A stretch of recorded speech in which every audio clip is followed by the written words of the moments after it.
So we left off right in the middle of this arena battle. You came to visit the Mercane named Volkoth. A lot of the factions of Doomspace are indebted to Volkoth in one way or another, and you are hoping to use his influence to put together a coalition to go and fight the Xerixian Empire and ultimately to save your world before it was too late. Volkoth was is a fan of blood sports, and he decided the best way to introduce you to said factions was a big arena battle, and that maybe you could impress some of the people you're hoping to woo over to your cause. And with 9 of you in the ring, you handled the fights pretty handily. And the crowd was a little deflated due to the lack of sport that was being provided, and that is when they started calling and chanting the name Gorma, and that is when these 2 millipedes, giant millipedes, landed on the arena floor, coming forth from the Mirror of Life trapping that was stuck up underneath the balcony on which Volkoth sits. And these 2 megapedes are what you will be fighting in the final round here in Volkoth's arena. So we can all roll for initiative. Before we start, did I miss anything significant from last week? I mean, did we level up or anything like that? No, nothing like that. Okay.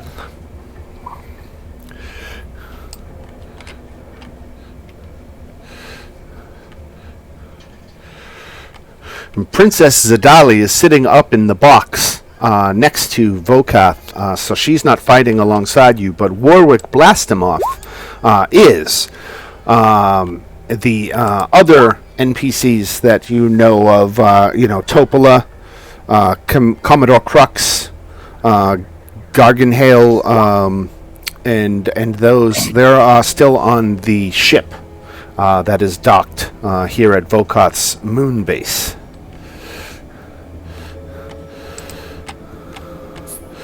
Alright, so who don't we have? We're going to take Calathol. We're just going to take Calathol out of the mix because I don't think he's going to be here. And we will add... Looks like I've got to add... Is it Ziona? Yep. Alright, we'll drop Ziona onto the map. Okay. I just have to ask because I couldn't get a map here, but now that we got something. Right. We change the name. It sounds like you're at Ebbetsville. Am I doing something? Alright, so let's see. We've got Violet. We've got Ziona. We've got Thrandar. I didn't see one for Abu. No initiative for Abu? Oh, sorry. 1 second.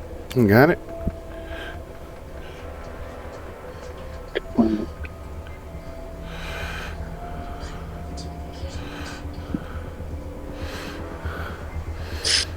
All right, Betty, what about you? You got an initiative for us? I do. Just let her get gathered. Hold on, give her a sec. Warm up the engine. Where is she? Oh, okay. Playing Where's Waldo on me. Right. Yeah, the tokens are very small in this scale. Betty with a 7. Okay, so there's 1, 2, 3, 4, 5, 6, 7 of you on the board. And that is what I show in attendance. So we will sort that. And Ziona, you get the first action as you are looking at these 2 giant megapedes named Gorma. Oh boy. Okay, what to do? Well, I don't think there's I I don't think Don't reasoning think there's with any them, point in trying to negotiate with them. So. right? Okay. Let's see. They have an intelligence of 1. Okay. All right. At this point, I think I will launch an arrow at this fella here. Okay.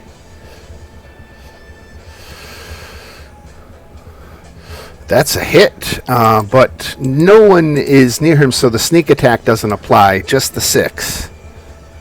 Okay. Then I'll just use a bonus action, the Psychic Blades. Another hit for 7 more. Okay, 2 hits on the southern megapede. And then... sorry, just something real quick. Does anyone know how to change the icon here, like for your character icon in Roll D20? what, you want to change the picture? Yeah. Send me the picture in a message. I'll take care of it. Okay, thanks, brother. All right, I'm done. No problem.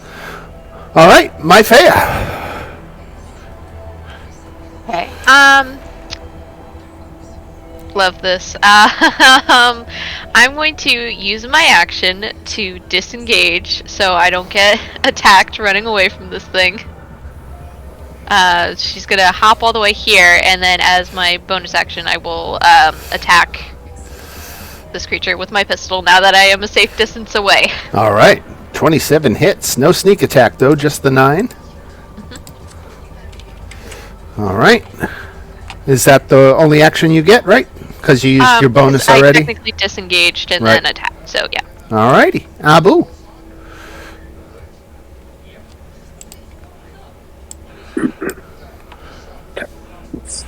Psychic Blades. This one. Okay, 20 hits for 5 psychic damage. Bonus.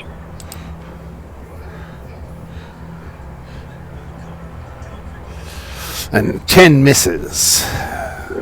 All right. Then we come to Thrandar. Okay, Randar.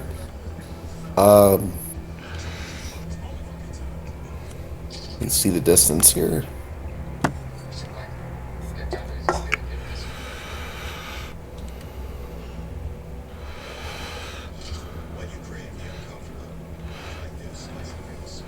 He's going to just use his Toll of the Dead.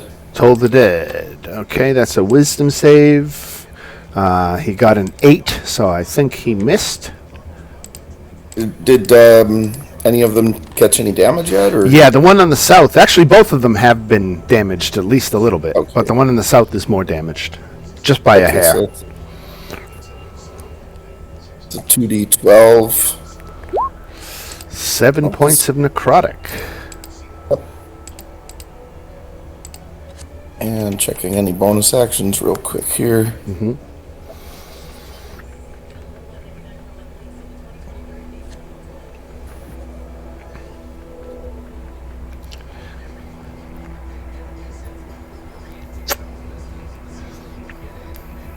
That's all he's going to do. Sorry. All right, very good. And we'll go to this Queen Gorma up top. She is going to scuttle forward.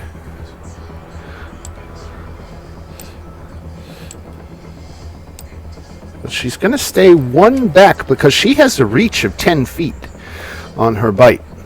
So she doesn't have to get right up next to you. So, let's see, Exelgrix or Warwick. Going at Warwick. It's going to target him with the bite.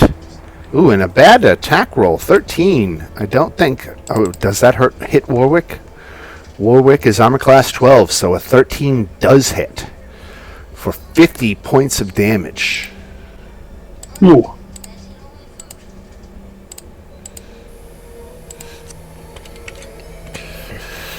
All right, and he's going to follow up with another attack. He's going to follow up with a life drain. And that means Warwick and Exelgrix have to make a DC 15 Constitution save.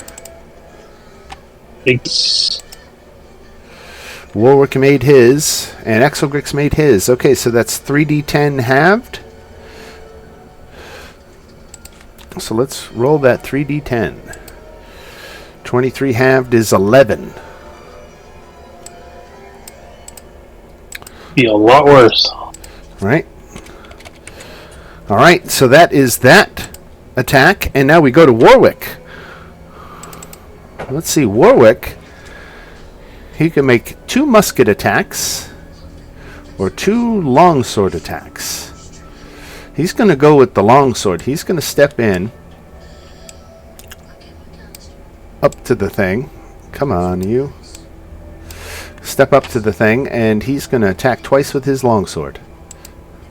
He hits, and he misses, but he does 9 points of damage on that first hit. Alright, Violet. Alright. That thing that it just did, that life drain thing, Yes. is that just a thing that it can do that's not like a bonus action? So I will read it to you verbatim. The Megapede has multi-attack. He gets to use 1 bite attack and uses either Life Drain or another ability he has that you haven't seen yet.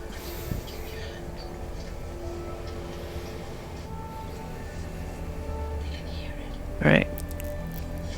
I just gotta read this real quick.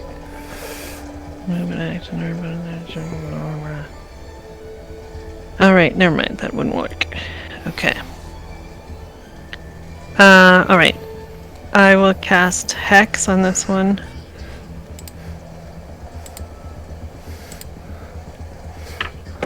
And then, Eldritch Blast it.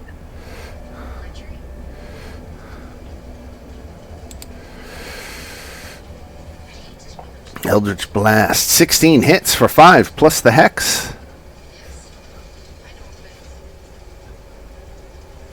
11 points altogether on the first blast. Second one. And a 13 doesn't penetrate its hide. Alright.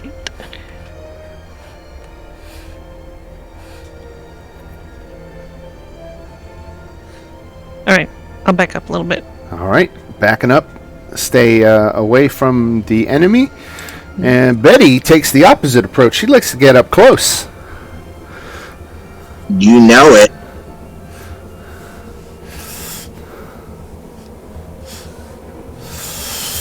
So that's 20 feet. Okay. Alright, she's about to open up the can of whoop that. Whoop pass.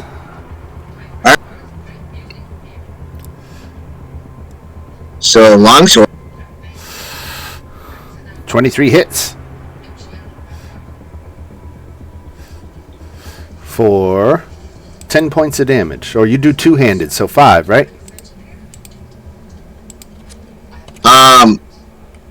Yeah, it's 1d8. I get another one for the 2.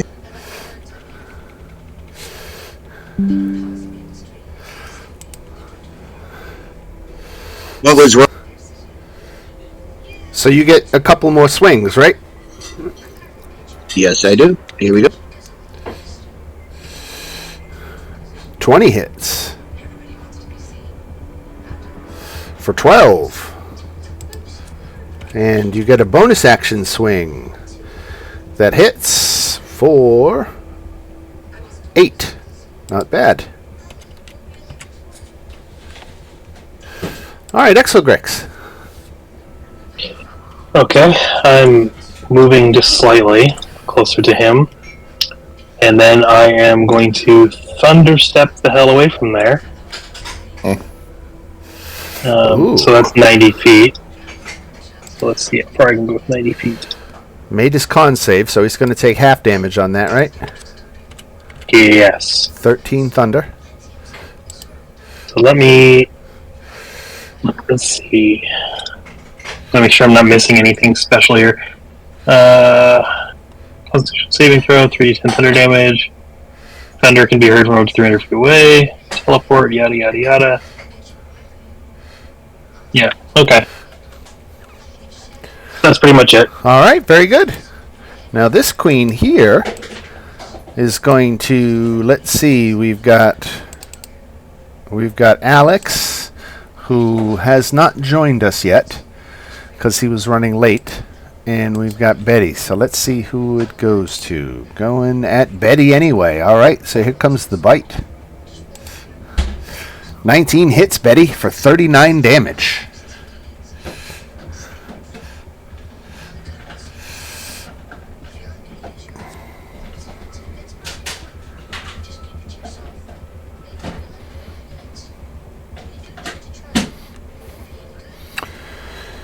And then, let's see. Oh my god!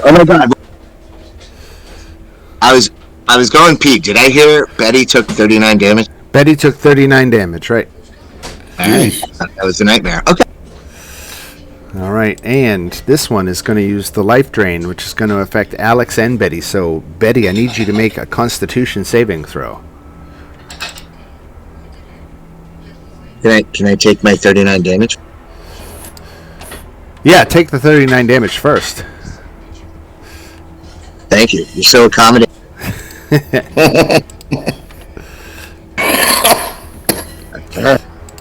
All right, I've got Alex's character sheet up here, so I'm going to make a Constitution save for Alex.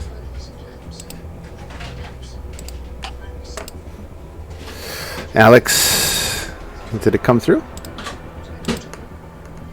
Okay, Alex failed his. Betty made hers. 3d10 necrotic. Okay, so Alex takes 16 and Betty takes 8. Wonderful.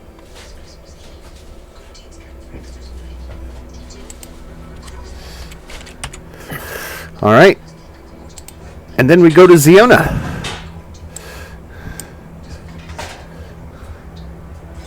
Okay, let's see.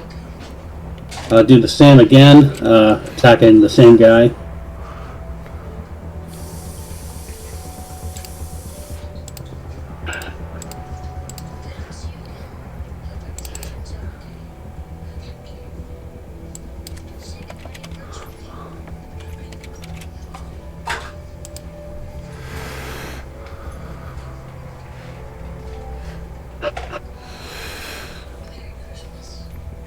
Okay, so the 11 misses, but the 23 hits. And you attacking the one to the south, right? Yeah, right. The one that's attacking Betty. All right, sneak attack applies this time, so it's 24 damage. That was sweet.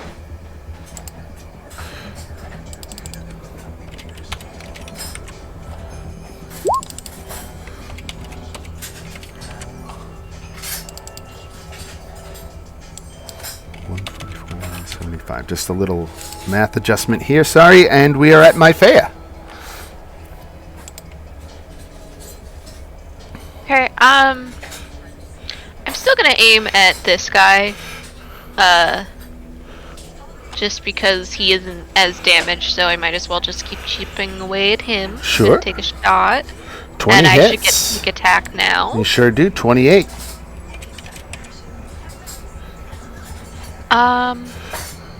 Then I'm just gonna move over here so that way I'm just spreading us out a little more. Very good. And if that is it, we go to Abu.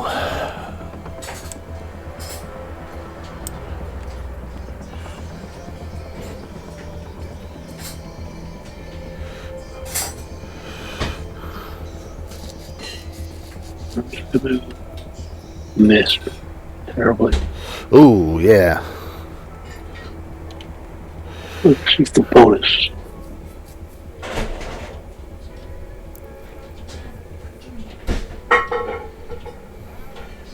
For this one up there. All right, 23 hits for 19 damage. All right, then we go to Thrandar.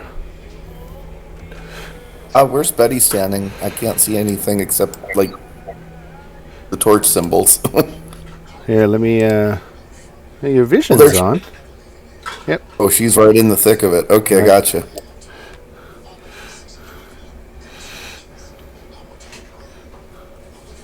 kind of want to use one of my action surges to get her some healing and then do an attack.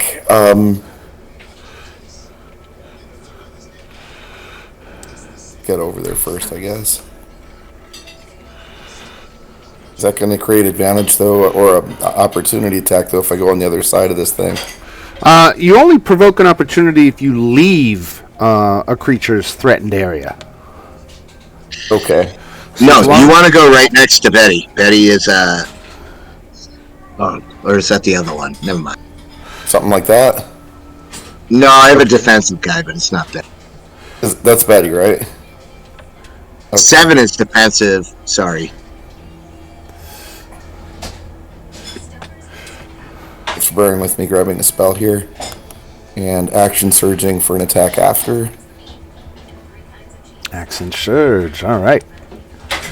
Let's see. What can I do to heal her up?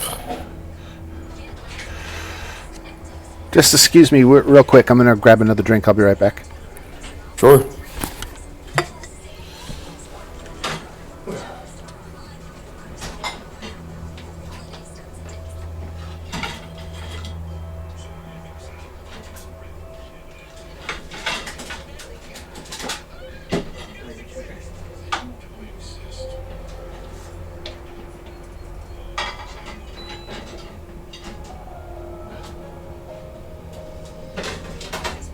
Yeah, Betty's just like a straight up fight. I see.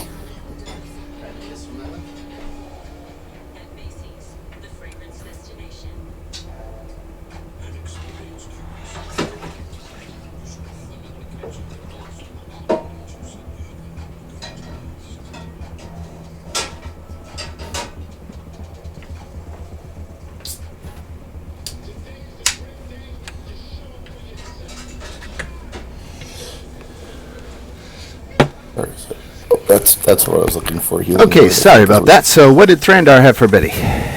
Okay, so he wants to cast a healing word on her. Okay. Let's see.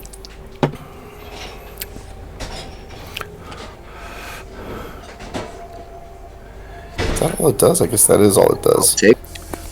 Yeah. And then he's action surging.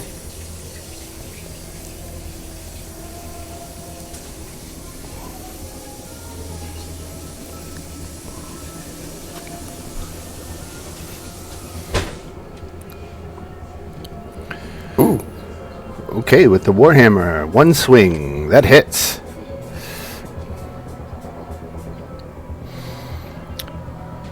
And with the bonus action, if I'm able to do that, So let's recap. You used your movement to move over. You used your bonus action on Healing Word, right? Because Healing Word is a bonus? oh, is it a bonus? I'm sorry. Maybe I misunderstood it here. You might be right about that here. I thought it was an action. Yep.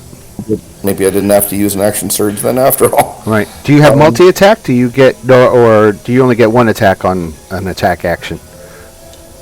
Unless I'm action surging, but I can Well, multi. if an action surgeon gives you a second action, I'm asking you a different question. I'm saying, do you have multi-attack? No, I don't think I do anymore. Okay, because you changed from fighter to cleric? Yeah, unless I'm using a bonus action through War Priest, but I just used a bonus action for Healing Word. Right. Yeah, you're right. It is a bonus action. I'm sorry. I thought it was an action for Healing Word. No problem. All right. So, so you basically don't have to use your surge. No, I don't really have to. You can if you want to, and get in another attack. I want to. I was going to say, I still think I want to. Sure. Now tell me, are you one-handed or two-handed on that hammer? For the armor class benefits, I'm just going one-handed. Okay. Good question. All right, so 4 points so far, but if you want to use your surge to do another attack, you can do so, and you hit. For 9 points of damage, okay. All right, very good. And then we come back to Queen Gorma.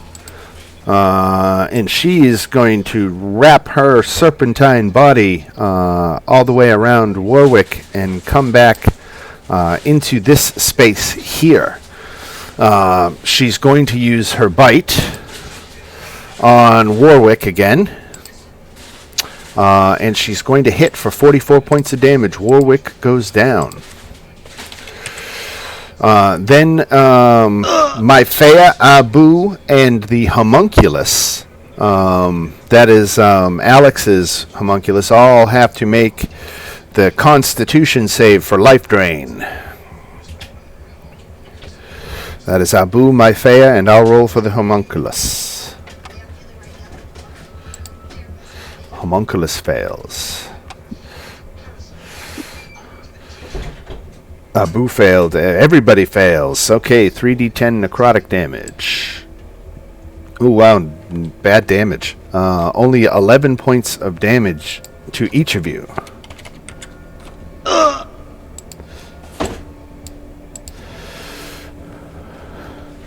The homunculus has gone down. And then we go to Warwick, who's making a death save.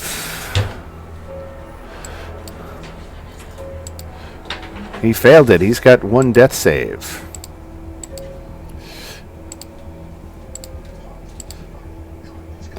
One death save for Warwick. And then we go to Violet. So Eldritch Blast against the guy who's hexed. 22 hits for 13. Nice. Plus the hex of 4. 17 altogether. And another hit for 9. And 3. So 17 and 12 is 29. Okay, then I'm gonna use sorcery points to quicken Another blast. Another Eldritch Blast. All right.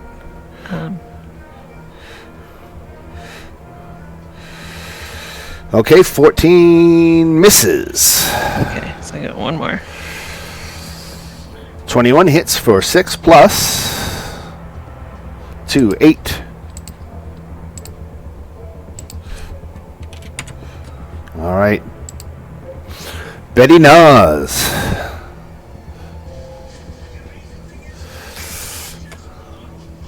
Betty Nas uses second wind. Is that a bonus action? It's +7. Yeah, it is a bonus action. Okay. So it's 9.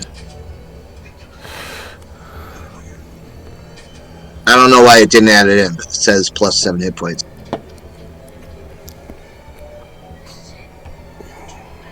That is your bonus action. Let's So see. I'm up to 20 now. Aight. Right.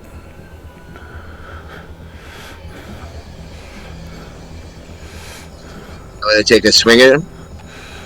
Swing away.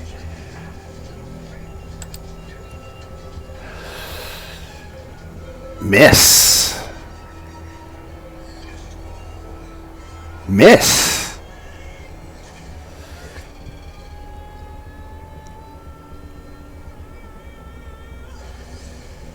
The suspense is killing me, Joe.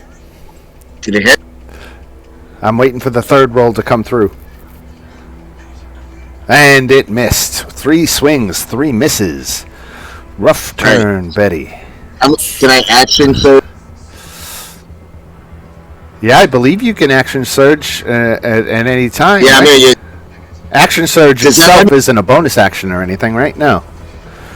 No. Does it give me 2 attacks? If you take the attack action, you get 2 attacks. Yes. Okay, 17 hits for 7 points of damage, and 21 hits Ooh, yeah. for 7 points of damage. 14 total. Okay, nice action surge.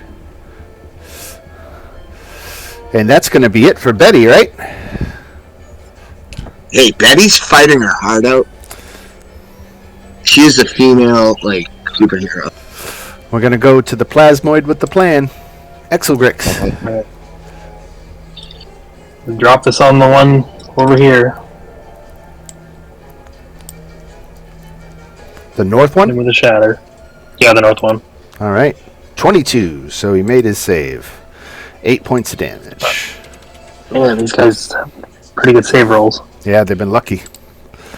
All right. This fella down here. Let's see. Going after Alex.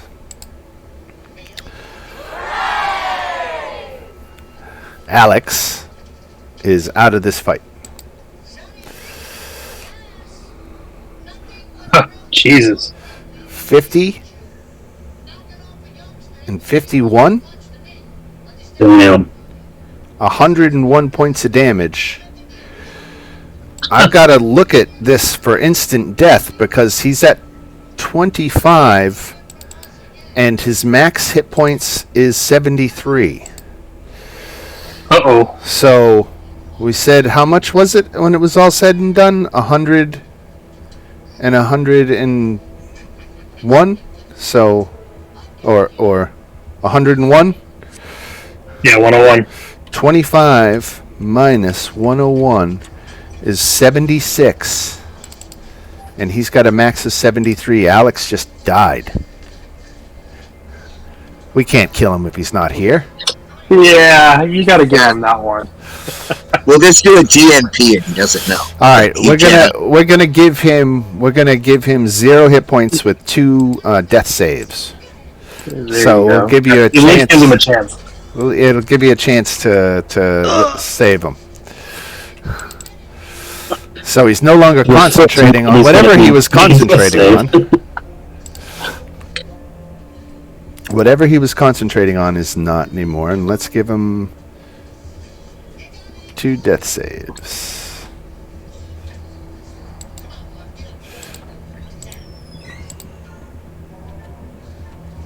There we go. All right. So that was just the bite, because now here comes the life drain, and this is going to affect Betty and Thrandar. So Betty and Thrandar make Constitution saves.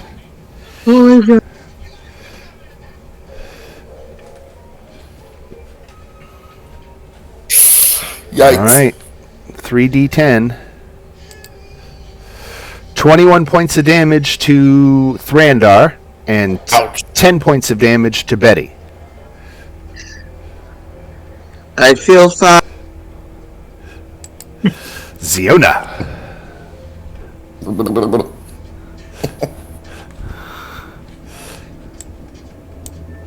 Okay, first I'm going to back up a little bit. Over here. And same thing again. This targeting this guy. All right. 17 hits for 16. Section. And that hits for 22. 16 and 22 is 38. Down goes Gorma. Nice. Nice. Mythea.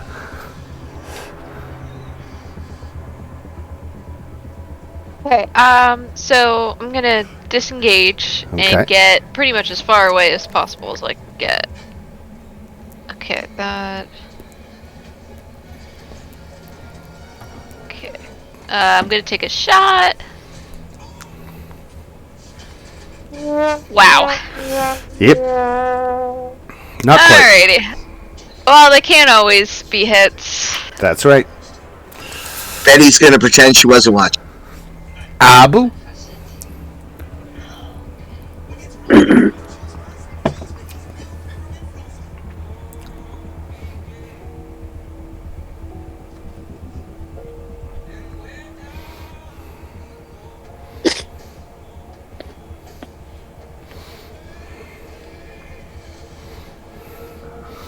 And the crowd is on their feet for this one.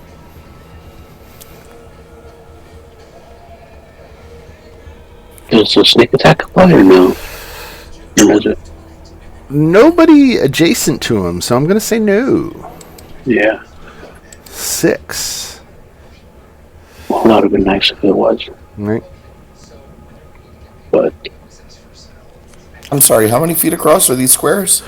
Those squares are 20. Ooh. Okay. Does Abu get a second attack? yeah, under now, but I But missed. Okay, so 6 points of damage. And if that is it for Abu, we are back at Thrandar and next to this vanquished megapede. Okay.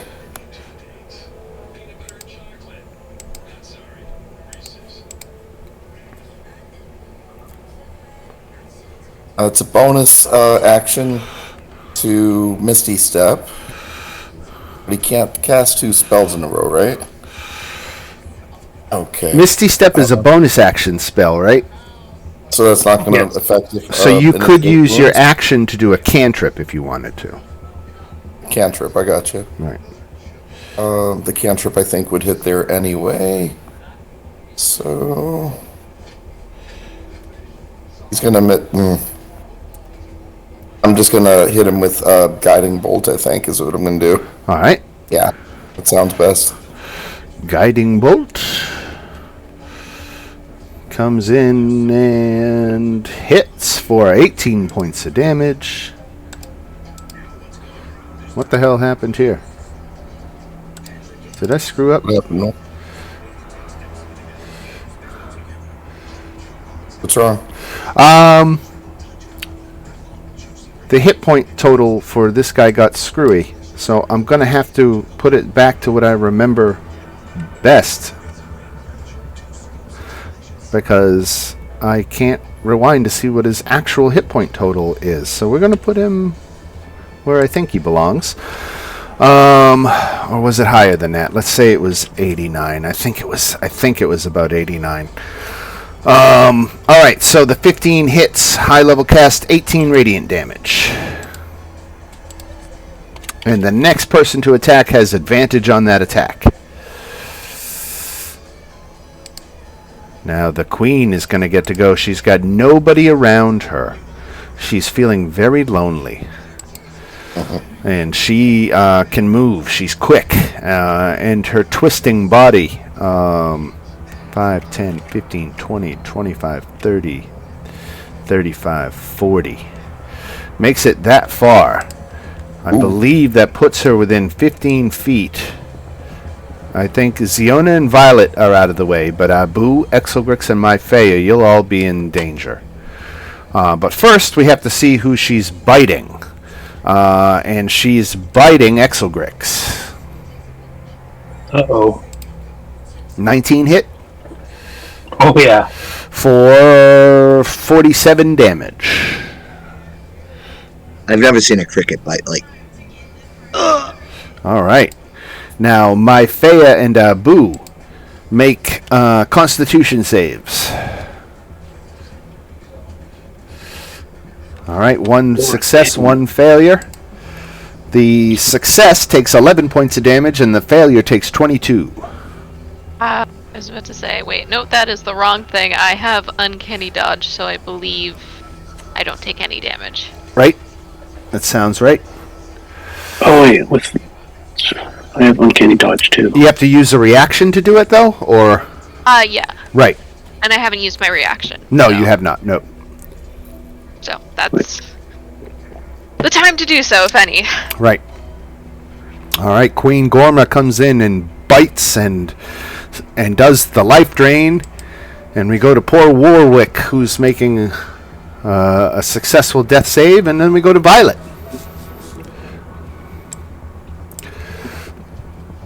All right. I'm gonna run down here and turn around.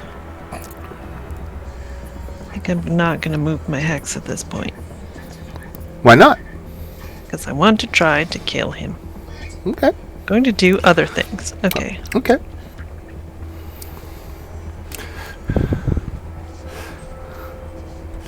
So I actually get advantage on that, I think, because of the guiding bolt. So just in case I crit, which I did not. No. Okay, so 18 hits for 5. And the second one, 23. 23 hits for 14, so 19 points of damage. Okay, so then I want to quicken. Another Eldritch Blast. No. Ooh. Since he's not surrounded or anything. I'm gonna quicken a fireball. Betty, why'd you move? For quickness. Your turn is next. Exactly. And I'm done. It's not your turn. No move yet. All right, so a dexterity save, which he failed, so he takes 29 fire damage. All right. Then we go to Betty.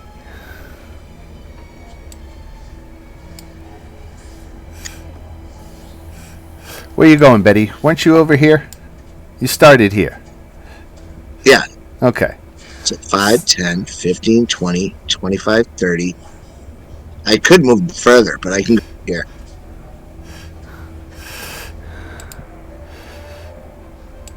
I'm just double. That right there is 55 feet. What's your movement? 40? Oh, those squares are 10. 20. Oh my god, I don't know. Right. That's why your icon is so small.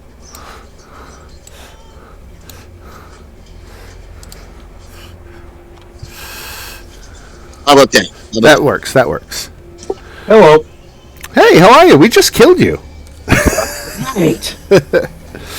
But instead of insta-killing you, we just put you down with 2 death saves. So, Nice. right. But technically you're not in the initiative order, so you can roll that anytime you want. You're only mostly dead. I'm mostly dead all the time, so But he's slightly alive. All right, so Betty moved. What did Betty do after she moved? Nothing. That was my turn. That was it? All right. Exelgrix. Death save, right? So, I actually realized I am resistant to poison. Oh, So excellent. I added 14 back, Nice. but now I have to make there was a saving throw in there for the ones that survived. All right, the life drain. Yes. A DC 15 con save. you killed the pet too. Yep. If it's a dex area effect, if he saves, he takes 0 damage. I think he failed to save anyway. Okay. All right, Exelgrix made the save. So half damage is 8. Do you see where I rolled the damage? I don't see where it was. I thought it was 11. I thought it was 23 and 11, but I could be wrong. Let me see if I can find it. Yeah, I don't see where you rolled a death. Okay, so I rolled 3d10. 22, okay, 22, 11. right. Okay, so I was down, so death save. Death Either save way. made, all right. All right. This Queen Gorma is out of the fight, and we go to Ziona. I rolled a 3, Dan. Okay. Okay, first I'm going to back up. And then I'm going to fire an arrow. Fire an arrow at him.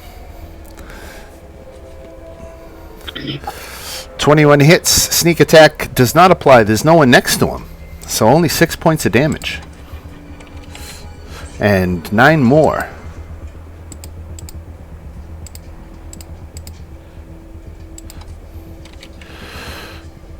Good gravy. -9. There we go. All right, my Faya.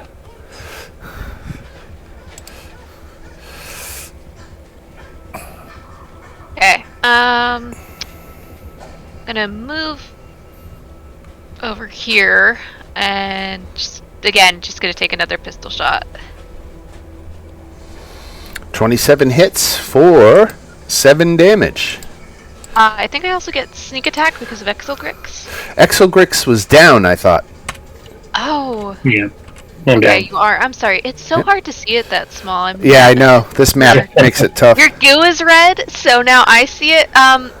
Is Abu down? Yeah, Abu is not down. He's okay. So. Yeah.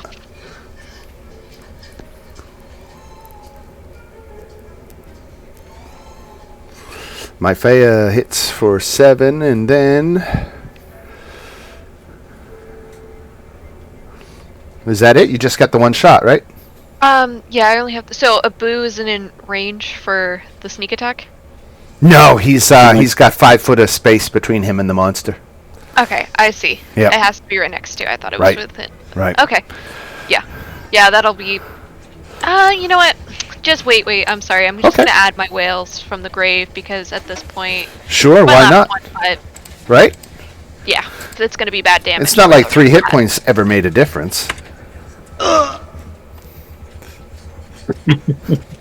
there you go. Nice. Your whales from the Good grave call. did him in. Right. Excellent. Well, and the crowd is going nuts. They are on their feet. This was finally a fight worthy of their attention, and you really got the arena all stomping and hollering and doing their thing. I was gonna run over to Derek and try and stabilize him. Yes, that's a good idea. Who's this with the number 2 on them? That is that's Alex. Yeah, that's Alex. Sorry, I meant Alex. Right. Oh, you're heading over there? Okay. If we've got enough time between rounds, then I would just run over here and stabilize. Warwick. All right. Very good. So, as you are starting to pick yourselves up, the crowd again is going wild. But that is when a portion of the dome above the arena shatters, startling the spectators and causing shards of crystal to fall like rain. A serpentine dragon with scintillating scales and nebulous wings sweeps down through the hole. Mounted on its back is an armored figure whose face is hidden behind a visor. The figure calls out, "I am Prince Zeleth of the Xerixian Empire.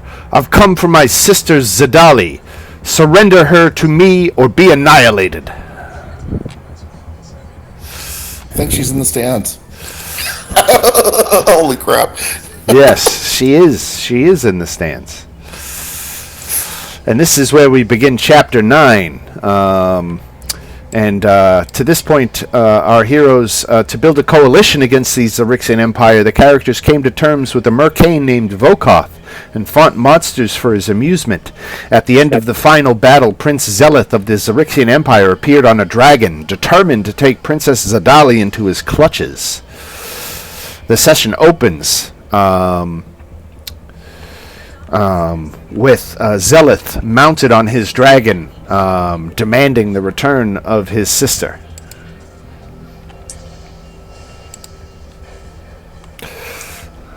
Am I still down, Dan? No, you are conscious. And I threw a healing word on, I'm sorry, I can't remember names. Who was that next to me? Warwick? Yeah, it would have given him, I think it showed 4 points in the chat. Okay. Yeah, 4 healing. I should be at 1 health, right?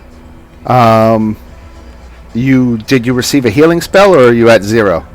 I must be at 0 then. Okay. That's what I was trying to figure out. Right. Does anybody got a healing spell for Alex? Let me see what's left here. Let's see. I do not. I think I have 1 more healing word left in me. Is Exelgrix down also? Yeah, I'm at 0. Oh, I jeez. have a quick question. Yeah. If I try and make a medicine check, but I don't do well, do I kill Exelgrix, or does it just not work? It just doesn't work. It just doesn't work. Okay, because it's one of my worst stats, but I will make the effort for Exelgrix. Just to stabilize him, if I can. And you did. Yay! So Alex got 3 hit points back on another healing word, and I'm out of slots. All right. All right, now that I'm back, did you heal me? Because if you heal me, I can get up and heal. Right. Alex, yeah, I healed you for 3. Exelgrix got Alex is gonna take stabilized. the 3. Yeah, all my first level slots are gone. I have a few first level slots right now. And my Warlock pack slots are gone. Right. Jeez. Axels is down. I want to.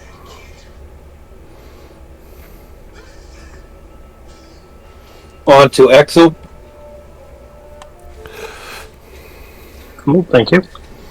Anyone else still down?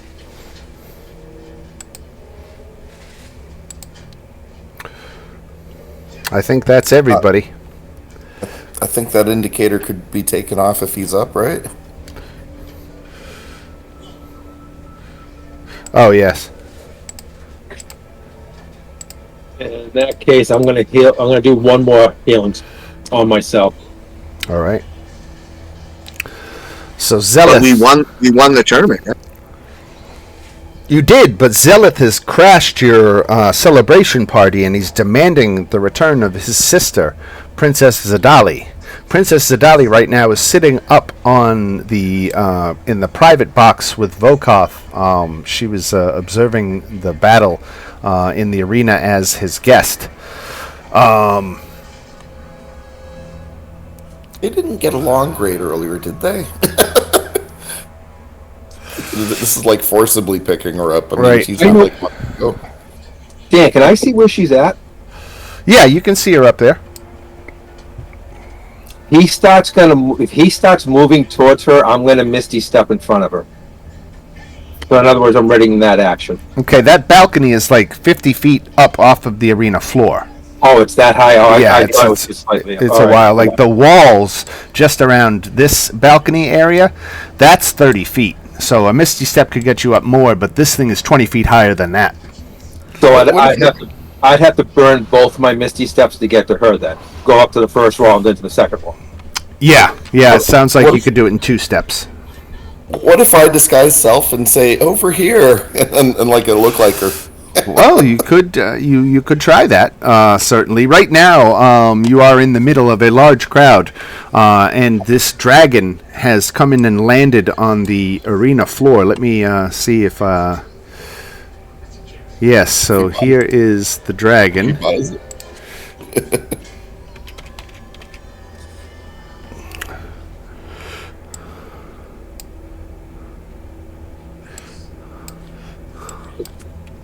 What color is the dragon? It is a solar dragon. I'm sorry. I'm gonna take a second. So let me get caught up. We beat the things. We just got back on our feet, and this guy came in with a dragon. Right, he smashed through the dome ceiling and is demanding the return of his sister. What shape are we in, guys? How bad are we off spell-wise and everything? I'm out of slots, but I have at will spells. That's it. And cantrips. Pretty much nothing. As I said, that last fight was a pretty good one. So I'm the only one with real spell slots left. Does anyone have good history? I mean, I have a few, but that's... I don't know how much that's going to help us. Yeah, we've got 3 level 1s. We can't let him take her, or our whole thing is done. I would think, wouldn't you? Well,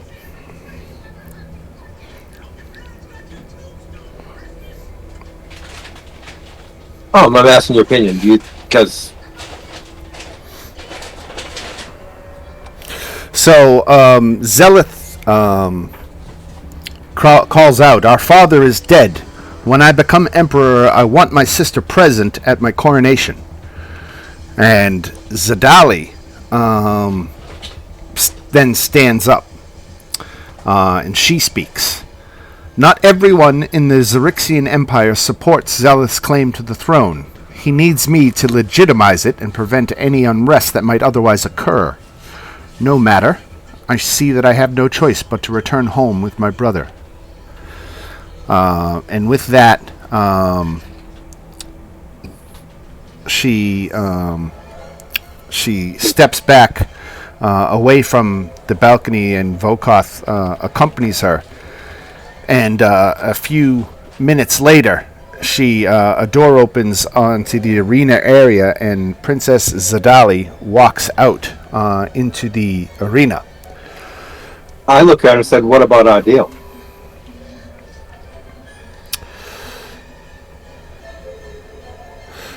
So,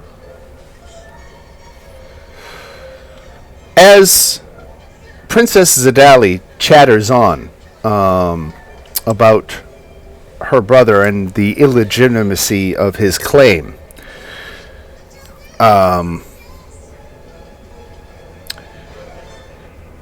you hear a message coming by way of a sending spell, so it only is audible to members of the party.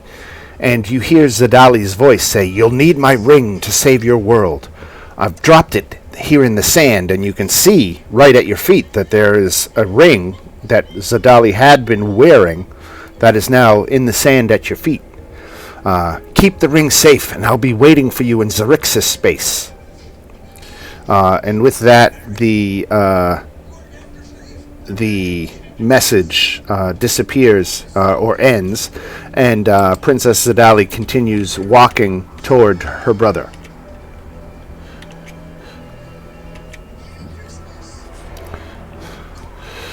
You guys want to let it go? Is whoever the rings in there? I imagine grabbed it, right?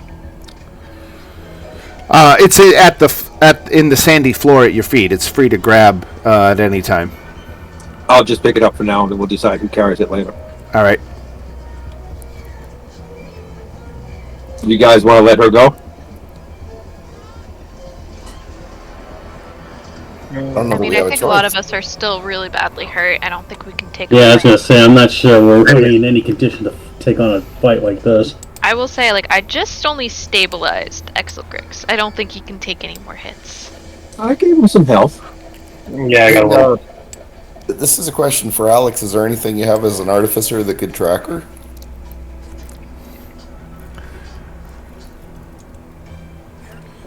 There's magic certainly capable of doing that. Locate object comes to mind. Oh, as an object. I can give her an object if someone has locate object to find her afterwards. I can walk over and give her, like, pretend I'm giving her a token of affection for leaving. Or some shit just to give her something. I have locate object, but I do not have a spell slot. Yeah, but we're going to give her something now and we can locate it later, right? Yep. Like one of those apple things. Yep. That's the idea. Again, I'm going to stop walking towards her and I pull out a piece of metal and I'm going to take her into an ornate little heart-shaped trinket and say, in memory of our time, and hand it to her. Okay, she's got that. Good plan. And then Zadali, with little fanfare, mounts the solar dragon.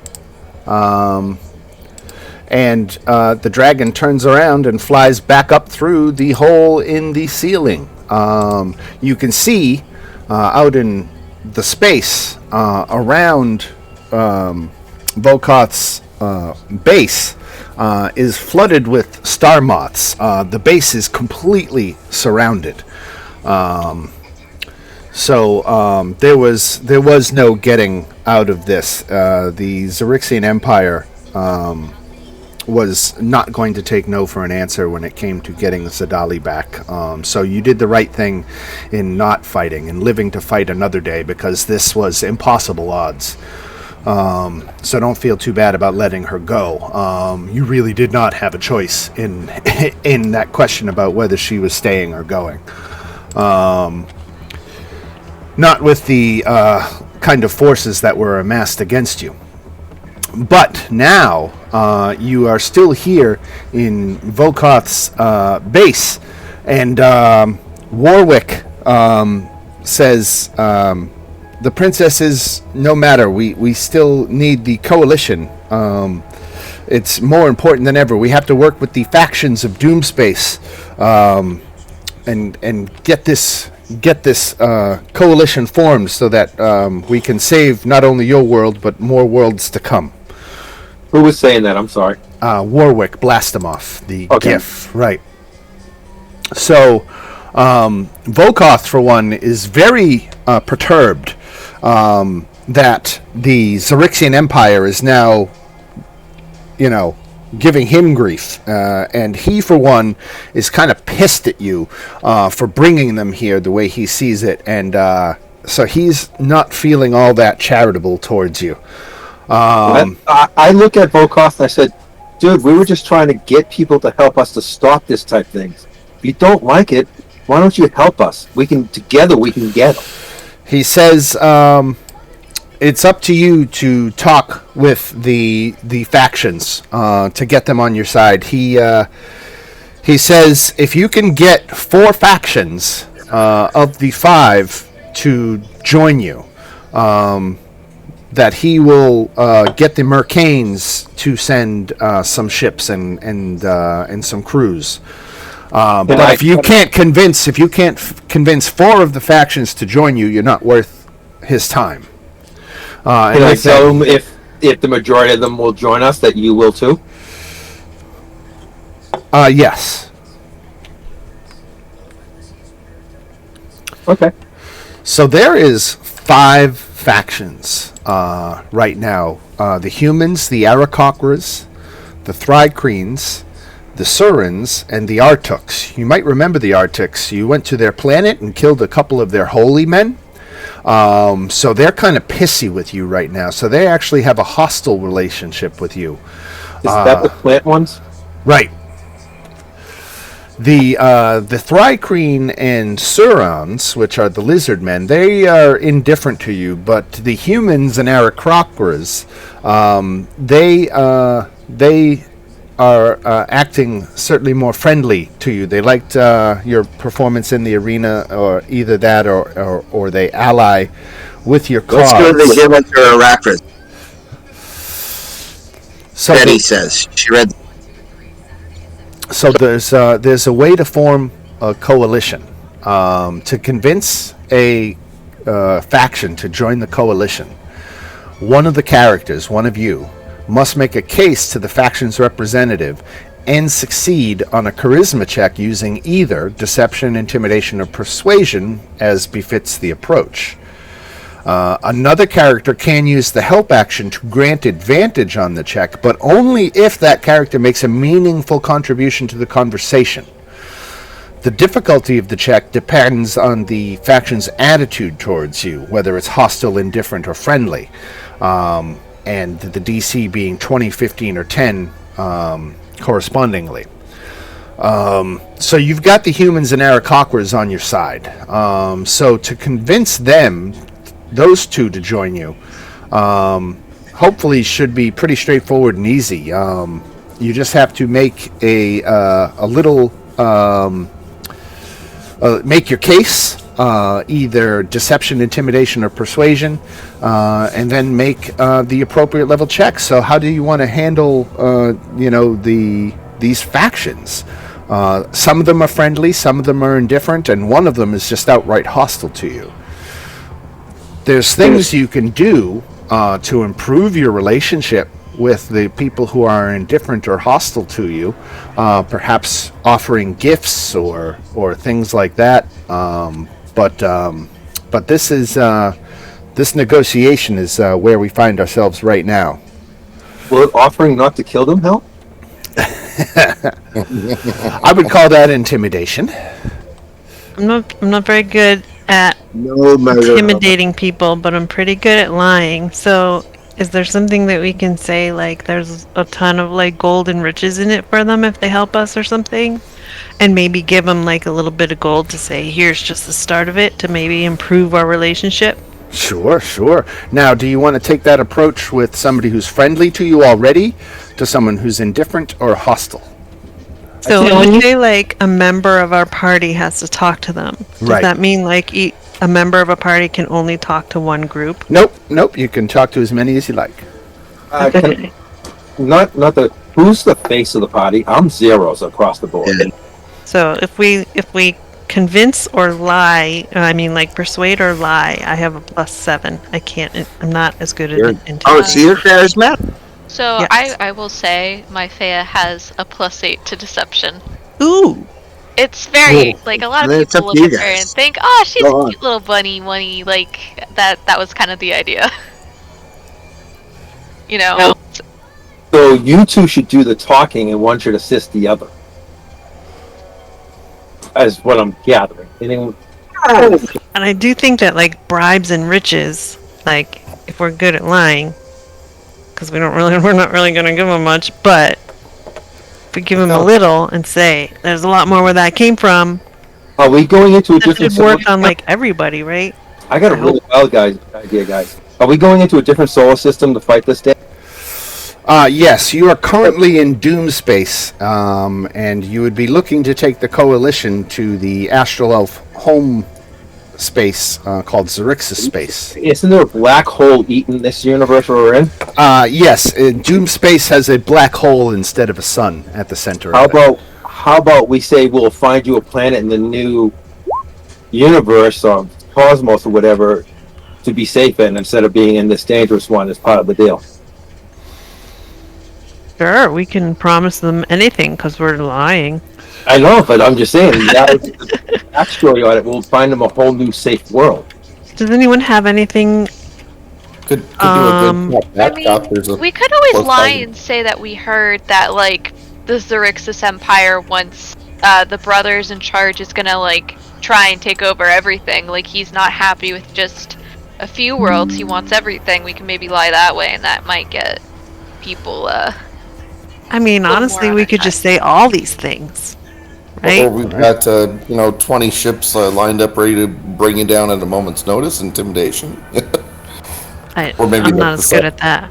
So, based off what Dan just said, I think we should visit the humans, then the Acarans, and then either Thykreen or the Serents, because...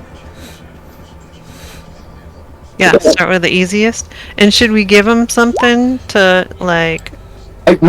either gold, or if anyone has anything that's kind of interesting, but maybe not worth all that much, that we can tell them is worth a lot. No, with the ones that are easier checks, why don't we just tell them we'll help them find it? We won't say we'll promise it. We'll try to help them find a new world that's safe in this place that we're going. We can try. But, we can always roll bad. But yep. Start low. Start low. Go up. Do they have any people on that world that's ready to be devoured? They'll lose those people. Yeah, we want to start low and go up. We can offer them an easy thing, and then if it's not working, we can offer them more. So, with the human faction, who are friendly to you and your cause, you really don't need to give them anything to sweeten the pot. You just need to make your pitch. And it sounds like you are probably leaning toward the deception pitch. So we can say in an abstract sense that you're selling them a lot of bullshit about all the wealth and treasures that will befall them after taking out the Xerixian Empire or whatnot. But we can help them find a new home planet, and we can just throw on everything else that we can think of. The humans loved the sound of this. They were already friendly to you. But why are we lying to them? I wasn't gonna lie. I said I would try to help them find a world with them. I wouldn't say we guarantee it. We'll just say we'll help them try to find it. Well, a lot of them say now that they are spacefaring, now that the Mercanes have helped provide them with ships and spelljamming helms, they consider a lot of themselves to be space is their home now, so they aren't necessarily looking for a home planet to start again. But those humans, let's see, who did most of the talking there? We'll say that Violet did, maybe, and we'll let Violet make. Again, I'll let you do whether you want to do deception and intimidation or persuasion. Can Mayfair help her? Yeah, Mayfair helped, so Mayfair can give her advantage on the check. Right, with the humans, I'm going to try to persuade them. I won't lie to them. Okay. With guidance. All right, the humans are on your side. Congratulations, that's one. That's one good one. Now, the Arakocra, largely it's the same situation with them. They are friendly toward you. They don't like bullies. And they are sympathetic to your cause. So persuasion again out of Violet? Okay, so we use the same strategy, I guess, for these guys. For these guys? Okay. And is Mayfair here with me too? Yeah. I'm just Yeah. giving the big old puppy eyes, like, please help us, Yeah. please. All right. Bunny eyes. So you're halfway there. You've got two of the factions ready to join the fight. Now, they're the two easy ones who already liked you and were on your side. So let's deal a little bit more specifically with the folks who aren't the biggest fans. The Thrycreen representative is a Thrycreen named Takana. Takana serves aboard the Spelljammer ship. It's a scorpion ship named the Brusk. And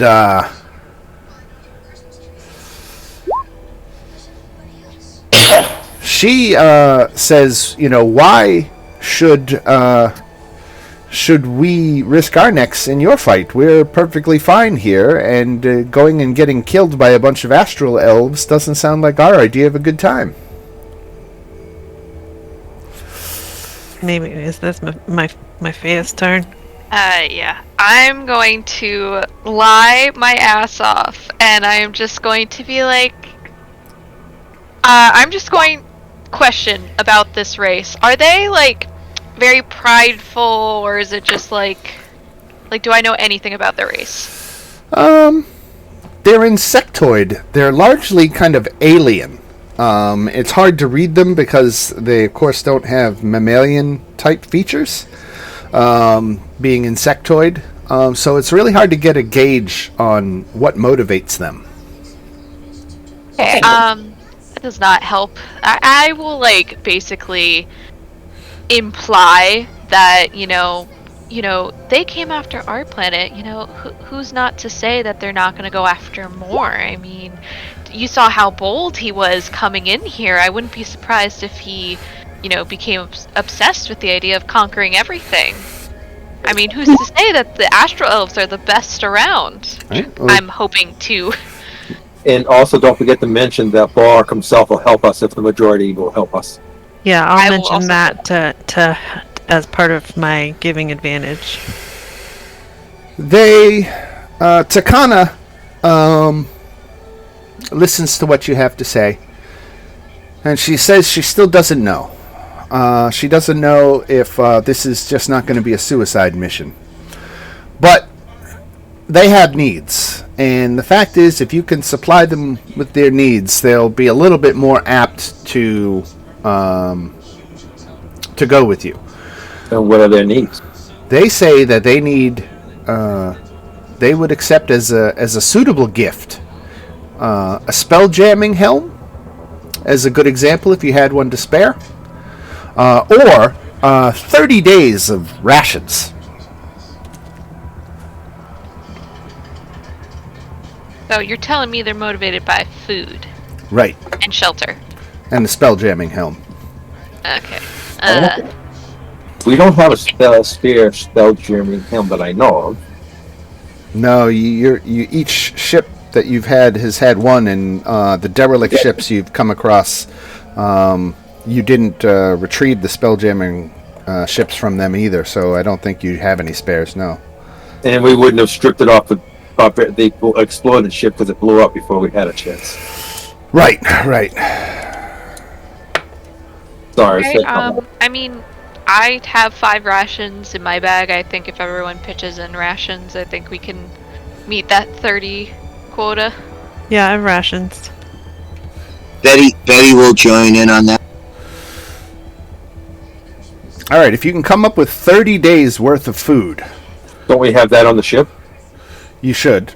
Between your personal reserves and what you have on the ship, you should be able to come up with it.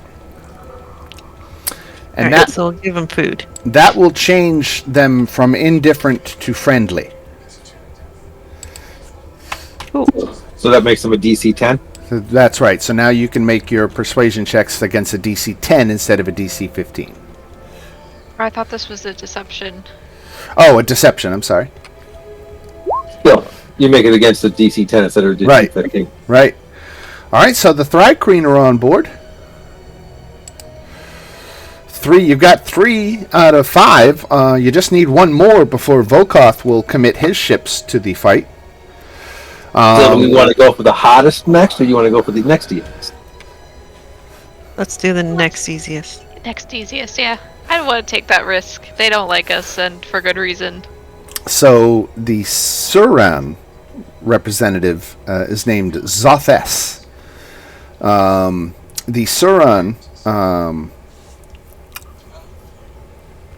are acclimating to life in wild space, while their leader Zothes commands the wasp ship, the Gadabout. Now, Zothes, pretty bluntly, spells out that they need money to repair their ship and to pay off debts to Vokoth. So if you want to earn Zothes's favor, you'd be looking at giving her at least 500 gold in coin, gems, or art objects, or a magic item of uncommon rarity or better. What if we offer to use our mending cantrips to help with their ship? They want more than that. Would a +1 shield that I put in my bag because I'm not using it right now do it? Let me do a quick search to see whether it's an uncommon rarity or better.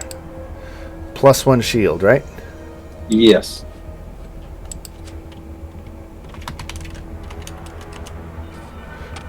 Shield +1 is an uncommon item. Would that work? Let me see. Of uncommon rarity or better. Yes, it would. I will offer that. All right. That shield turns them from indifferent to friendly. So now you can make your speech and check. All right. I'm going to delete the shield. All right. It's gone. Cool. Yeah, just my Faye's just gonna keep being a fearmonger. She's just gonna keep planting this idea of like, who's to say they won't come after you next? I mean, who knows? He seemed really bold and brash. If you ask me, I would be surprised if he launched a whole army. You saw all those ships out there. Right. Excellent job. Okay, so you've got these Surons on your side. You've got 4 out of 5. You've got everything you need. But of course, you could go for the clinch and try to get that last faction to sign on board. The Artux. For any of the factions that we have on board, are any of them friendly with the Arturks? Well, the Thrycreen and the Artux are at each other's throats, literally, because the Thrycreen keep eating the Artux. So the Artux are very, very cross with the Thrycreen. Other than that, the factions are all tended to be fighting with one another. I think we should try. If we, Might as well try. persuaded them that the Titans no longer eat them. How about we try to tender a truce between the two of them during this time? So Well, we don't want to lose the ones we just won over. Okay. I was trying. So the Artuk representative is an individual named Vortshu. Vortshu is captain of a lamprey ship called the Remora, and is a bit of a warmonger who, as you understand it, instigated this conflict with the Thrycreen. It was only since then that the Thrycreen have acquired a taste for Artuk flesh. Now, as I said, this faction is hostile to you, but you can improve it to indifferent or friendly in a couple of different ways. Now, the Thrycreen, they seem to worship gods of war, so they are all about being challenging in a duel or defeating in a wrestling match, something like that. That if you were to challenge the Thrycreen representation to a duel, or you could beat Vortshu, the Artuk representative, in a wrestling match. If you were to do that, he would have a newfound respect for you. Anyone good at wrestling? I don't think they're allowed I don't know to. where threats are. As an athletics check? Yeah, it's an athletics check. I could wrestle. That only seems fitting too. That does seem fitting in a way. All right, let's see those athletics checks. Let's get DC 14, and you've got to succeed on 3 of them before you fail on 3 of them. Ooh, So there's one of each.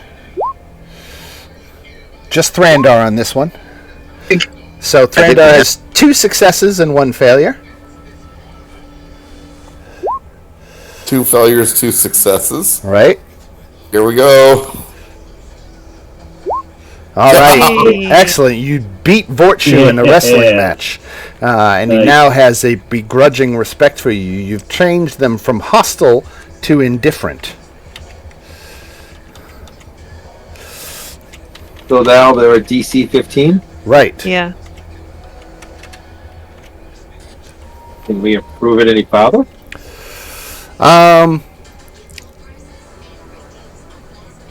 If one of you challenged the Thrycreen representative, Takana, to a duel to the death, By combat. right? That would earn the respects of the Artuks because they hate the think we should do Thrycreen. that. I don't think you should go killing someone. They're the ones we just made friends with also. Right. So you want to try your deception, persuasion, intimidation on a 15? That's what. Give it a try. I You- can definitely try my deception on a 15. Yeah, I'll got- give you advantage. You've got advantage and guidance. Yeah. My Fae is just gonna put on the waterworks and just try and play on the I'm so sorry we killed your people. We feel so awful. We didn't know they were holy men. I can't sleep with myself. You know, very, very dramatic. Excellent work. All right. So with the 22 on your deception, the Artuks eat it up, and you gain all of the factions of Doomspace are now united, and the fleet can assemble to fight the Xerixian Empire.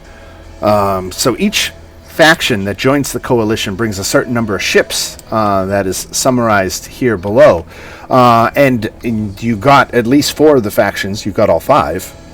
So Vokoth has 7 more ships join the fleet that are crewed by humans and Thrycreen and members of other races. The Mercanes themselves are staying out of the fight.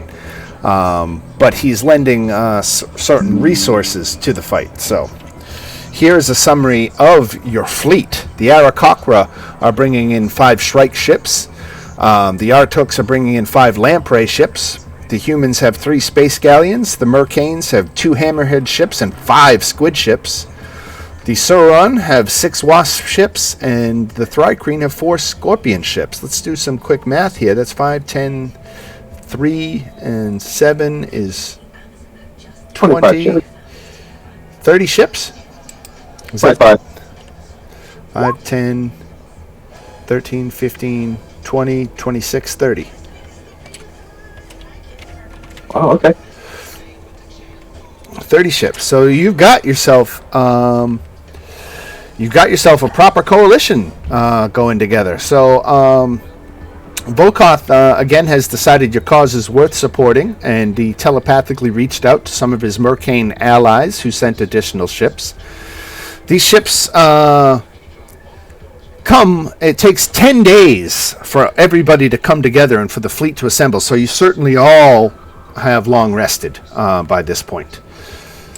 Nice, long rest. We spent 10 days here at Vokoth's base while the fleet built up.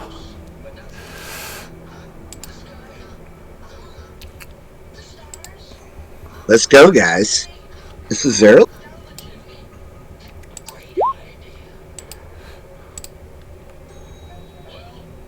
Excellent. Making the silver second the silver sword the pact weapon. All right. Long rest.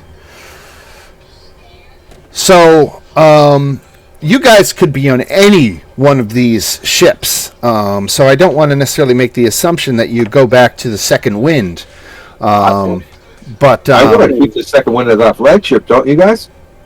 There's a sentimental attachment now to the second wind. Anyone opposed to that? No, we got to stay with the second wind, man. All right. No worries. We got to keep our tree out. She hasn't failed us. We're not going to fail her.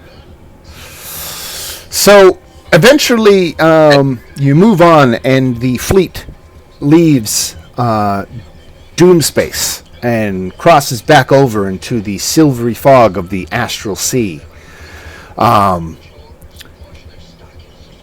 The silvery fog catches the light of distant stars and coalesces into clouds that vaguely resemble faces, as inscrutable as they are enormous. Perhaps these are the visages of gods watching over you, or perhaps they are merely figments of the astral plane, stray thoughts given form. But none of this matters, however, as a distant roar draws your attention to one of the cloudy visages, from whose mouth emerges a large red dragon. Riding the dragon is a knight clad in golden armor, their face hidden behind a fearsome visor shaped like a dragon's scowling visage. And this ends part 3 of the adventure. Chapter 9 is... Wait, is that... Yeah, we did it. So we just finished Chapter 9, and we're heading into Chapter 10. Everyone should gain another level. Everyone should gain up to level 8 at this point.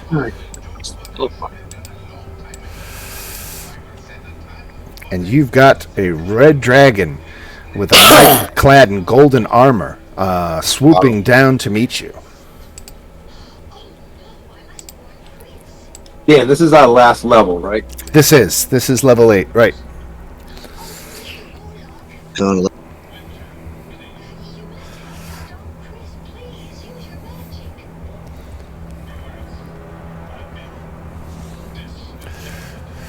So let me know when you're all done.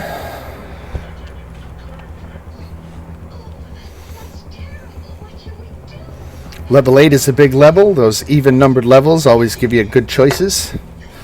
I think you get to pick feats or attribute ability score increases. Never mind whatever else. It's a real tough choice when this is your last level. Right? Ooh, my darling. There's been some new additions. Thank you. What in them on this?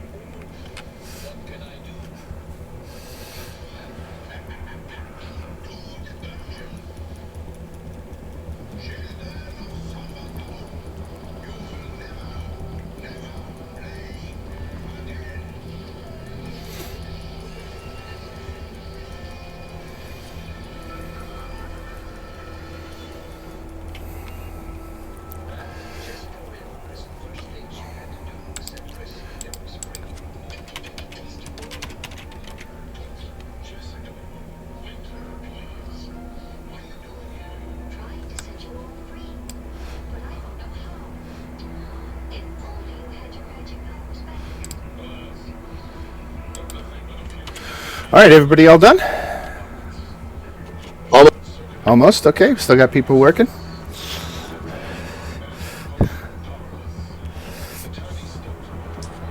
You ever have it where you're really torn between stats and the feet?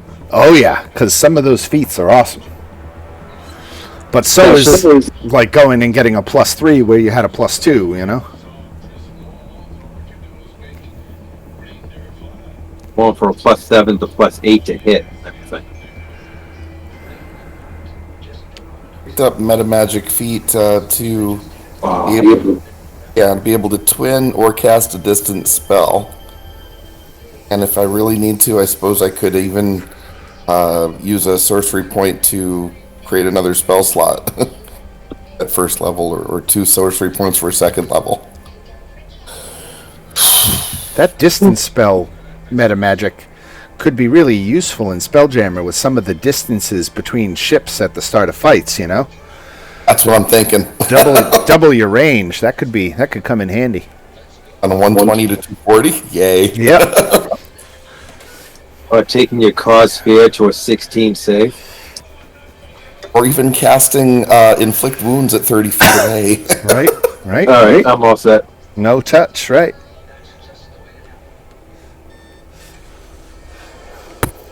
I passed on her feet. Baby is ready to go. Let me check my spell options. She is ready to go. Ready to go. Ready to go. Maybe You had enough time. You had enough time. So this golden knight atop an adult red dragon is 500 feet from your ship. It Does he look like a circles. Gith Yankee? I'm sorry, say again? Does he look like a Gith Yankee? The armor certainly does. You can't see a face, but it looks like a Gith Yankee.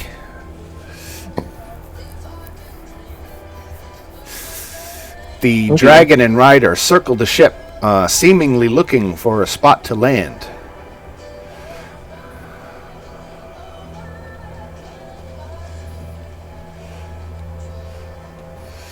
I'm just gonna sit and ready myself. I'm going to cast Disguise Self as a Gith Yankee at will. And have the sword ready. So you're wearing the armor and the sword, but you're now look like a Gith Yankee carrying these things, not as a Loxodon. Right, but I could Disguise Self so I don't. Oh, so when you disguise self, are you hiding the presence of the armor and sword as well? Exactly. I'm making it look like I just normally look. So like It's you look like a Gith Yankee, but not with the equipment that you actually have. I'm sorry, let me say that again here. Right. I'm disguising self so they don't see the equipment Okay. I actually have. My apologies. And That came that's, out wrong. other than that, you appear as yourself, just without the equipment. Exactly. I got you. Okay. That is not concentration. It lasts for an hour.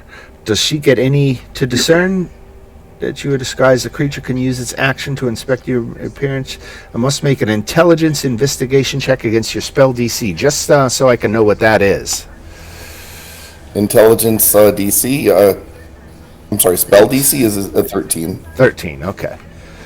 All right, so as we start chapter 10 here, we do our recap. And after the Xerixian Empire attacked their world, the characters journeyed to Doomspace to form a coalition. With a fleet of ships accompanying them, they set out for Xerixis space, encountering a red dragon and its rider along the way. So again, this thing starts off 500 away, but it comes in close, circles the ship, and signals that he's looking for a safe place to land. Are we still at the arena where we No, fought? no, you're back in the Astral Sea now. Okay, I'm not seeing that. Oh yeah, I never moved you off the page. Let me make it official. Okay, I'm sorry. It's okay.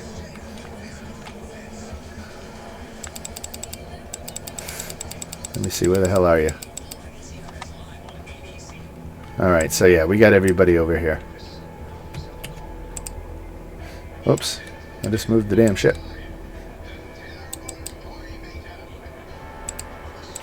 There we go. Alright, so... Where's Betty? Where's Betty? Can't forget Betty.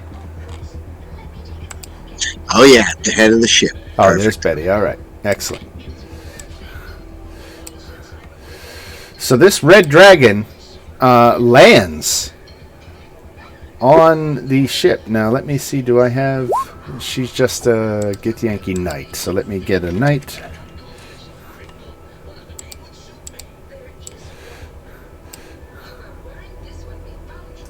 Yeah, has anything been hostile yet, or they just came in and landed? They just came in and landed. I'm going to walk over and pet the dragon. So the armored knight lifts the visor of her helm, revealing the stern visage of a Gith Yankee. I am Dagaz, a knight of Tu Nareth, she says in a haughty tone. By order of Vlakith the Undying, Queen of the Astral Sea, I declare that you are guilty of the crime of trespassing. As your punishment, it is my solemn duty to decapitate your captain.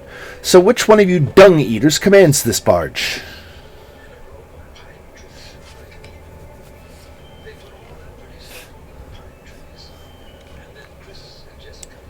Did you say dummies? Called He you said dung-eaters. I think, you know, Yeah. he said, yeah, that's pretty, those are fighting words. Whoa. Oh, I'm sorry. Did you say something? He said we like to eat Hershey bars, I think. I'm not sure what he said there. Oh, yeah, that's what I'm going. Did he say something? So, Side note, did we ever agree to who was going to be our captain? I don't think we really I think did, unless I'm Brandar came up at one point, if I remember correctly. I could do that if you thought want. Rabbit- No, I think it was me actually. Was it a high charisma character? Yeah, Right. but I'm not saying anything right now. So this knight in golden armor busts out laughing and slaps her knee and says, "You should have seen the look on your faces. It was just a joke on my part. Sorry, I couldn't help it. I wish you swift passage through Her Majesty's realm. My dragon and I are out hunting mind flayers. Have you seen any?" No, but save me a taste. I haven't seen any here, but I have seen some countrymen of mine, yes. And she looks at you for a moment, Oh no. as if something just doesn't seem quite right. But she shakes it off and decides it's just her imagination, and with that she bids you adieu, and so one thing she does, she introduces herself first of all as Dagaz, and she asks, what brings you into the Astral Sea.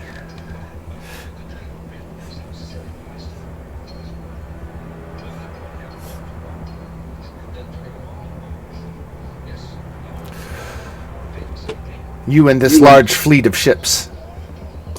Oh, we're just passing you. We're just going to visit someone.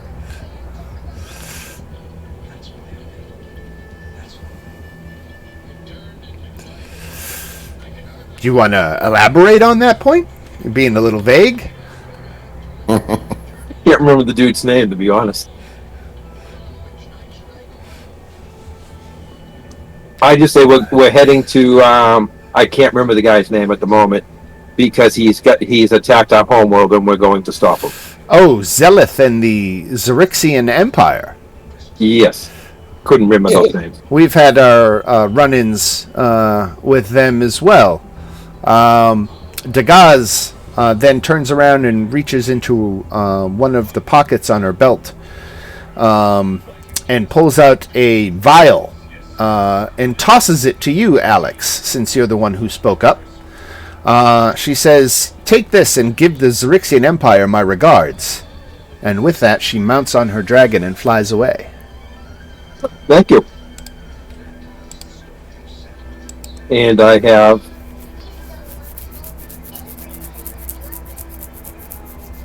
She gave you an oil of sharpness. I'm gonna hand that to Betty. And with that, she gets on her dragon and flies away. That could have been bad if she recognized any of the Githyanki equipment, but you managed to keep it concealed from her. And she was out on a mission of hunting mind flayers, so she really wasn't looking for any trouble. But good job avoiding that fight, because it would have turned into a fight had she have seen what weapons and armor you had. But she didn't. So good for you. Oh, that's nice. I like that. Yeah, add that to your inventory. Oil of sharpness, right. So you emerge eventually from the silver haze of the astral sea and enter a wild space system illuminated by a white star. Using the wild space orrery, you plot a course to the imperial citadel of the Xerixian Empire, which is connected to the star Xerixis by a beam of light 300 million miles long.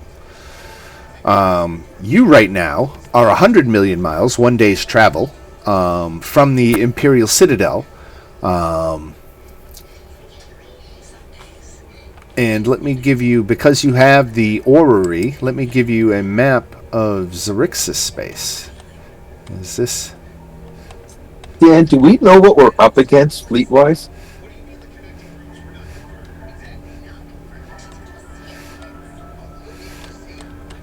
Let me see if I have... Oh, I guess, you know what? We have a Xerixis space page, so why don't I do that? Do you know the size of the Astral Elves fleet? Yeah, I don't know if do we have any clue what we're going in to fight against, or are we going in blind? At least 30 ships.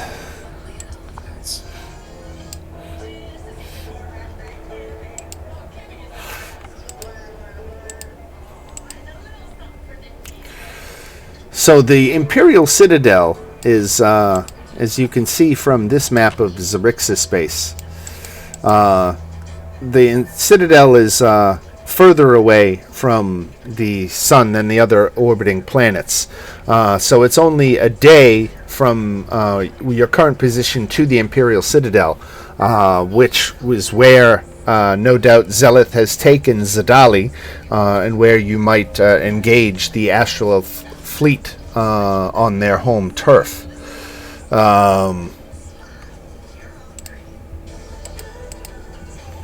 So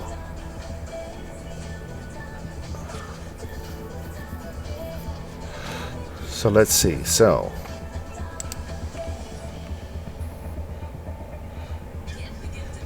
arrival in Xerixis space. All right. So let's do a random encounter. I want to check for a random encounter in wild space.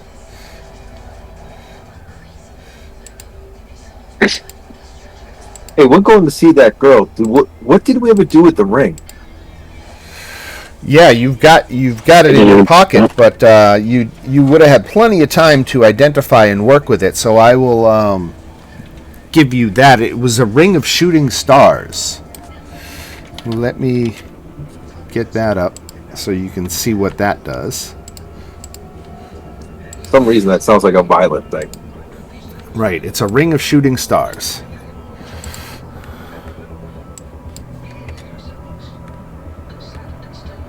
Ooh, what is that? Full lightning. Lightning.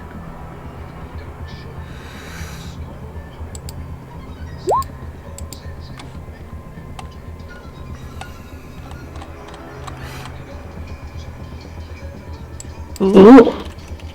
Who would like that? Well, that looks pretty.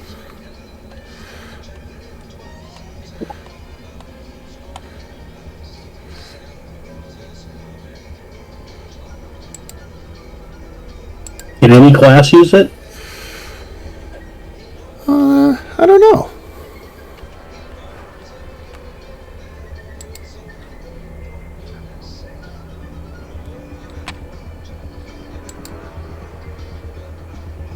I mean, it just says you have to. It requires an action to cast a spell from the ring, so. This requires a change. As an action.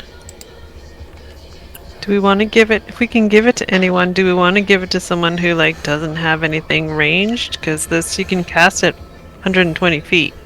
I can already cast things at 120 feet. Yeah, but also, you don't want someone like me having it who's going to be toe-to-toe with people. Is on the other side of that. I don't know if we're going to be fighting ship to ship.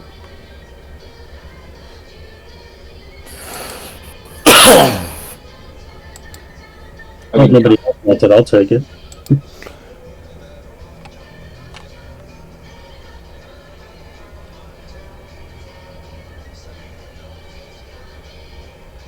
Yeah, that's fine. I feel like I already have things that I can do that are like this. Yeah, that's kind of what I'm thinking too. Like, I'd rather have someone who doesn't have a whole crap ton of spell slots taking this. Yeah. I'm sorry, what does it do? It's basically gives someone like me or you. I guess it gives me someone that's a tanky type of range attack. Is that what I'm hearing you guys saying? Did Aracera say that? Oh wait, that's not the name anymore. I forget So the you got name. to scroll down for the description. Okay, sorry. Yeah, if nobody else wants it, I'll take it. If you want to go ahead, I kind of odd for me. I wouldn't really. Ball lightning. Ooh, lightning damage. Grandar kind of misses lightning, but you guys do what you want to do. This is awesome. Yeah, why don't we give it to what's your character's name again? I'm sorry. Ziona? Ziona. Why don't we give it to Ziona on that one? Is that all right? That's cool. Yep. Good for Thank me. you. Yep, I'm not opposed to that. All right, let's roll.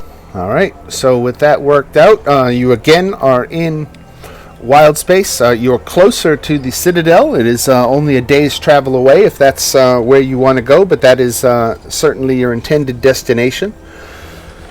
Is there anything we could possibly get by going anywhere else to help us before we go there, or is it a waste of time? I think you've got everybody in the coalition that's going to be in the coalition. All right, let's head on in. Right. All right. So ahead, about a mile in the distance, you see an elegant crystal-spired city built on the back of an asteroid shaped like a moth, with shipyards sprouting from its wings. Atop the moth's head stands a magnificent temple. A beam of light stretches from a crystal atop the temple toward the bright white star Xerxes. An armada of crystal-winged ships patrols the region between your fleet and the Citadel. The closest enemy ship is about 1,000 feet away. The Xerexian armada was not expecting this attack. So you can open engagement at range or close to boarding distance. The enemy armada consists of 30 star moths, each one crewed by an Astral Elf Honor Guard, who serves as captain, an Astral Elf War Priest, who serves as the ship's Spelljammer, and 11 Astral Elf Warriors. The Armada's flagship is called the Xerexia and carries Commander Vale, who commands the entire fleet.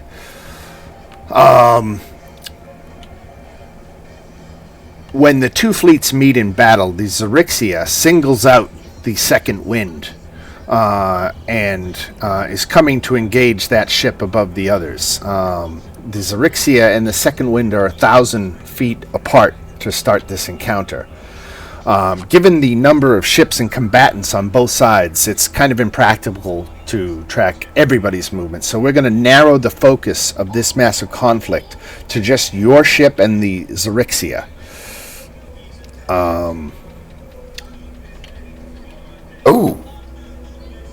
If they're within 1,000 feet, can't the locate object thing work to figure out where that princess is at? Right. The ship is 1,000 feet away. The Citadel is still a mile away. Well, they're not on the ship. They're on. Okay, gotcha. Right. And I am going to, and I apologize for this, but I'm thinking right now, because I did not get in prep work for this battle. I didn't realize that Chapter 9 was really such a blow-through chapter. There wasn't any combat in there. So I was expecting Chapter 9 to have something in there, which was why I was kind of looking to do maybe a random wild space encounter to finish off the night. But I'm having trouble finding the wild space encounter table. I see astral plane encounters, but not wild space encounters, and I could have sworn that it's in there somewhere. 5e wild space encounter.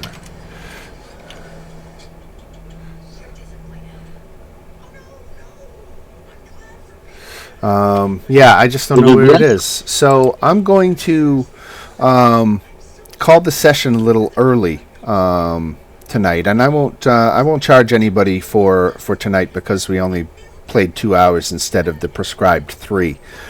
But I think it's going to be better if I go ahead and get everything set up properly for this big dramatic fight that is Chapter 10. And we very well might be blowing through this in one more session, depending on how chapters 11 and 12 go. But yeah, rather than do it now and do it half-assed, I want to take the time to really set up this fight between the Xerixia and the Second Wind, so we can do it properly. And why don't we do that next Tuesday rather than do it half-assed tonight? So I apologize for not being as ready as I should be, but I think that's the better call to make here at 9 o'clock, 2 hours into the game. Does anybody have any disagreements with that idea, or should we just say fuck it and press forward? You know, by all means, I'll put it to a group vote, and if that's what you want to do, we'll do it. It's up to you what you want to do, but I'm sorry I'm not here next week. I was gonna say I'm fine to sign off, but yeah, I won't be here next week either. Oh darn! Do we want to? Do you want to skip a week?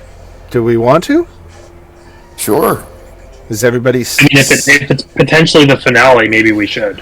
Yeah, maybe. Yeah. Oh, it's Christmas time. Right. Yeah. Why don't we? You know, if we're all bored next Tuesday, maybe we'll play Rick and Morty or something. But yeah, okay. Why don't we say we will skip next week, the 27th, and so when we finish this up, it will be the first week of the new year. Cool. Awesome. Okay. All right, everybody. Or we could fight one big monster next week for the people that show up. Right. And we get special weapons. We Fight could. that red dragon. We could, right? We can go back and do the fight between the Red Dragon, right? Just for funsies? Just Right. for fun. A lot of options. I'm in for next Tuesday. A lot of options. But if we do anything next Tuesday, it'll be like a one-off type thing, Dan. Yeah. And Right. and we'll totally feel it out. You know, it's like show up if you want. If you don't feel like playing, you know, no stress. That sounds great. All right, everybody. Thanks again. Sorry for cutting it short, but I think it's the better move, all things considered. So everyone, peace out, and we will see you. I hope you all have a great Christmas, and if you're celebrating something else, have a great one of those too. And we will see whoever's around next week and come back for Spelljammer in 2. Sounds great. Right on. All right. Christmas, everyone. Thanks, guys. Happy holidays. Rock on. You guys. Very good, everybody. Yes, have a very merry. You too, Dan. You- Holidays, everyone. All right, bye-bye, everybody. Bye. Yep.